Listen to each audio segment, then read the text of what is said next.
भारत माता के लिए सब कुछ न्यौछावर करने वाले गोरखा, लेकिन सत्ता की सीढ़ी क्यों सबसे दूर? भारत माता के लिए जिसने अपनी जवानी दी, जिसने अपनी जान दी, जिसने सरहद पर खून बहाया, उसी गोरखा के लिए भारत के किसी भी राज्य में मुख्यमंत्री बनना आज मंगल ग्रह पर घर बसाने जैसा क्यों लगने लगा है? ये सवाल कड़वा है, लेकिन सच है। गोरखा केवल एक जाति नहीं है। गोरखा एक इतिहास है, एक साहस है, एक बलिदान है। जब देश को सिपाही चाहिए था, गोरखा खड़ा था। जब सीमा को सुरक्षा चाहिए थी, गोरखा आगे था। भारत माता की रक्षा में गोरखा ने कभी यह नहीं पूछा, मुझे क्या मिलेगा? लेकिन आज सवाल यह है, देश गोरखा को क्या दे पाया? भारत की आज़ादी के बाद कई समुदायों ने सत्ता की कुर्सी तक सफ़र तय किया। भारत की मिट्टी में जन्मे लोग अमेरिका, ब्रिटेन जैसे देशों में प्रधानमंत्री बने, गवर्नर तक बन गए।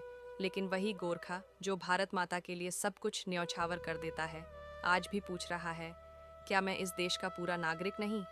ये कैसी विडंबना है कि भारत की भूमि से जन्मे लोग विदेशों में राजनीतिक सत्ता का डंका पूरी दुनिया में बजा चुके हैं, और गोरखा जो यहीं पैदा हुआ, यहीं जिया और यहीं मरा, उसके लिए मुख्यमंत्री बनना सपना नहीं, मजाक बन चुका है। क्या गोरखा की पहचान सिर्फ वर्दी तक सीमित रह जाएगी?